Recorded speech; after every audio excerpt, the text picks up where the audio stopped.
Hello, I'm Brian Shedd. I'm the Executive Director for the Office of Innovation and Commercialization here at UTPB.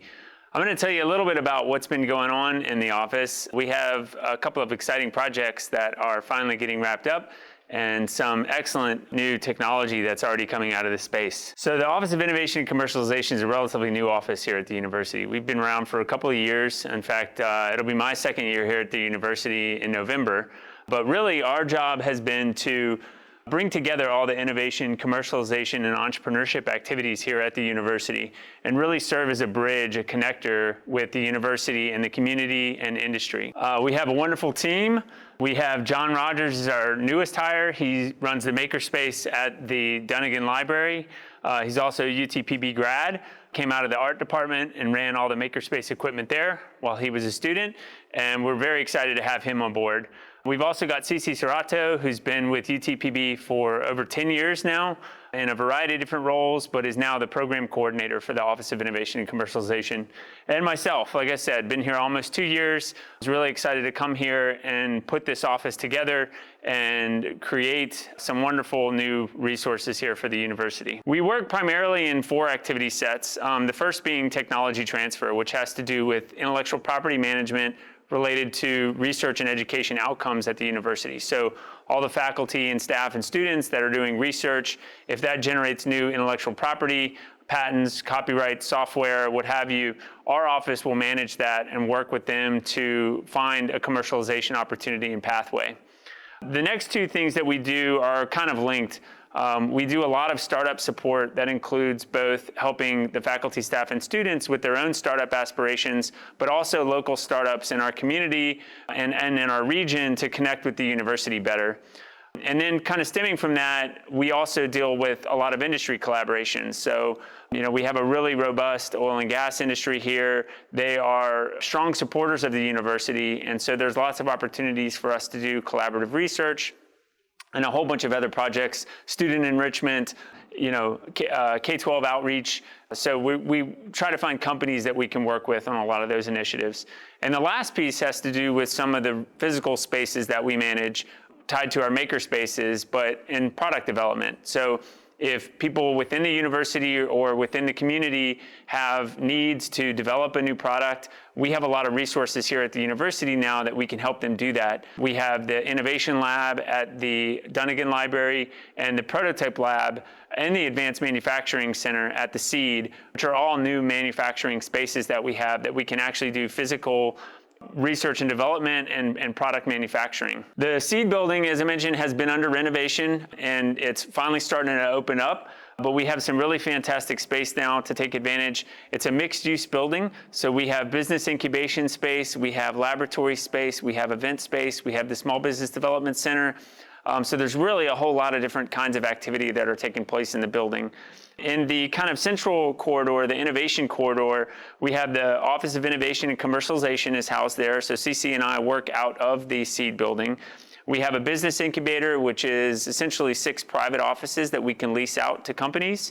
We have laboratory space that we can also lease out, a co-working suite that seats 8 that we can rent out by the desk by the month. And then also a makerspace, which is open to the community. So we have community memberships available for that. Once people come into the makerspace and get trained on the equipment, they supply their own material and they can use the equipment as they need. We have 2 full university research labs that are present at the SEED. The Advanced Manufacturing Center, which is really a makerspace on steroids. We have a lot of really big equipment that can do manufacturing of much more sophisticated products. We can do material characterization there. So that's really a great opportunity for us to work with local machining companies, manufacturing companies, and other industries to do manufacturing research. And then we also have the Texas Water and Energy Institute, which is focused on produced water research, a very important topic here in the basin. The Small Business Development Center is one of the most active in the state. They're the longest running tenant in the SEED building. They've been here, I think, since it opened in 1989. They've got 1 director, 2 business consultants, and a program coordinator, and they stay busy. We're also going to be adding a few new resources to the SBDC in the coming months. The Texas Manufacturing Assistance Center is going to place one of their employees here, which provides assistance to manufacturing businesses to help them tap into new markets and acquire equipment to scale their business activities. And then the U.S. Commercial Service, which provides export control assistance to businesses, is going to be placing one of their employees in the SBDC suite as well. We have some really great event spaces, an auditorium that seats up to 125, the Discovery Classroom, which seats up to 40, the Executive Classroom, which seats up to 24. We have a boardroom that seats up to 20, and an atrium and a patio that are available for events. The classrooms are ready for use. In fact, music and business have already been holding classes in those classrooms. So if you need classrooms out at the Seed, definitely go talk to the registrar and put in your request on Ad Astra, and you can start using those as soon as you like. Here are some pictures of the renovations, but you can see the space looks really nice. We've got the lab space here. We've got 4 benches that we can rent out to companies outside of the university if they need laboratory space. This is a shot of the Executive Classroom, this one that seats 24. This is the Discovery Classroom. I want to give a shout out to Matt Plummer, did all the artwork in here. He's the graphic designer for the university and did a fantastic job on these murals and the lettering. So the Discovery Classroom seats 40, totally reconfigurable. All the task chairs and tables can be moved around in any configuration. And lastly, we have the Makerspace at the Seed, which is called the Prototype Lab. So we've got 4 3D printers, laser cutter engraver, an embroidery machine, 3D scanner, vinyl cutter, and some other hand equipment. But one thing you can see that is missing in this picture is people. So we've actually started holding some events at the Seed building. This is one of them. It's called Founders Blend. It's an entrepreneurial networking event that we host at locations around Midland. And this is in collaboration with Midland College, with the Midland Development Corporation. A whole bunch of different groups are contributing their time and volunteering their time. And the way that it's set up is that we have 2 businesses come and present each week. They kind of tell their story, their entrepreneurial journey. And we've had as many as 70 people coming out to the event now, which is fantastic. So we have these in the morning. It's kind of like a coffee and bagel. Come and hear some nice talks from our presenters. The next one is going to be at the Seed on Wednesday, October 16th from 8 a.m. to 9 a.m. So definitely encourage you to come by and check that out. We will be moving them, so they do rotate around. The next 3 are going to be held at Midland College after this. So starting in November, they'll be moving to Midland College. But definitely come out and check that out. We also run a program called the Midland Entrepreneurial Challenge, which is also funded through Midland Development Corporation. And this is a business competition. We have 51 businesses that are competing this year. This is the 7th year that we've hosted this program for MDC here at the university. And we run the program out of the Seed building. So these are some shots of the orientation sessions that we ran this year. We had over 220 individuals register for these orientation sessions, so most of them were completely booked up. Out of that, we had 51 businesses that were accepted into the competition, and they're competing for $500,000 in prize money.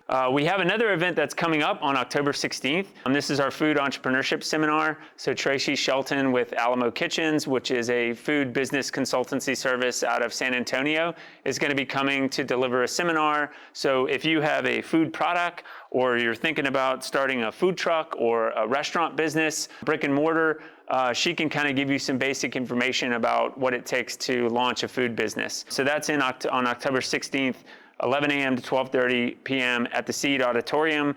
And this program is in collaboration with the SBDC, Midland Development Corporation, and the Black Chamber of Commerce of the Permian Basin. All right, next I wanted to talk a little bit about the makerspaces that we have on campus now. So I mentioned we have the Innovation Lab at Dunnigan, the Prototype Lab at Seed. And we have been already getting busy, even though the renovations are not quite complete in these spaces. We have been able to start bringing some of the equipment in and putting it to use. The first program that we participated in was a summer camp, a maker summer camp, through the Unite program, which is a summer camp that the College of Engineering runs. Dr. George Nana has been the lead on that program for the last 2 years. And this year we were able to create a module that was 4 sessions that we ran with the students, culminating in them being able to make these cell phone stands. Required 3D printing of 16 different parts that were all assembled by the students, and they were able to make this functional cell phone stand just to demonstrate what's possible on 3D printers and 3D design.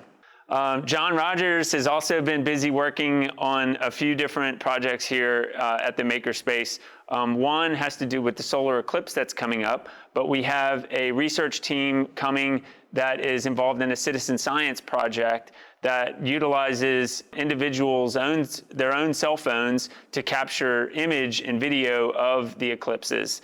And so Jon is busy designing and printing these cell phone stands, which are at the exact right angle to collect data, visual and video data of the solar eclipse as it takes place.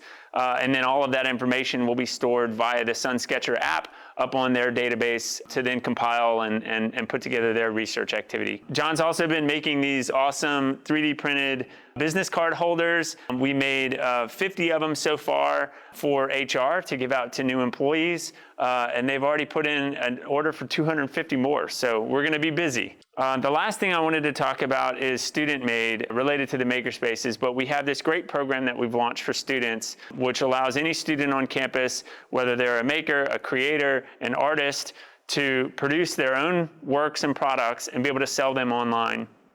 So if you go to studentmadeutpb.com, you can find student works, and there are some really fantastic things up there that the students are working on. This program is all run by the students. For the students get to keep 100% of the proceeds from sales that take place on the site. And so we're expecting that these students will utilize a lot of the resources we have in the Makerspaces to continue making fantastic products. And so we'll take a little bit of a tour to show you some of the equipment. Jon's going to take us around and show you some of the equipment that we have in the Innovation Lab at the Dunnigan Library. But wanted to thank you for checking this video out. And if you have any questions, you can contact us. Our email address is innovation@utpb.edu, and our web address is utpb.edu/innovation. And lastly, just wanted to wrap up that we've already received a lot of thumbs up from HR, especially on these business card holders, have been a big hit. So I want to give a shout out to Ron and just say, if you have any ideas for things that you want to produce for your department or your stakeholders, definitely come and talk to us, and we'd be happy to help you. All right, thanks. Hi, I'm Jon Rogers. I'm the Makerspace Director here at UTPB. Today I'm going to show you around the Makerspace Lab and the equipment that we have. Here we have 3D printers. The Makerspace will have 14 3D printers on hand that you can use anytime you would like. We will help with all types of training. Once you are trained on these machines, you're welcome to use them anytime you want. Here is the Cricut vinyl cutter and the embroidery machine that you'll also be allowed to use. We also have a soldering machine and other hand tools that are available for you to use. Next, we have the 3D scanner. We will have 2 of these, and these will help you with scanning different objects or anything that you need.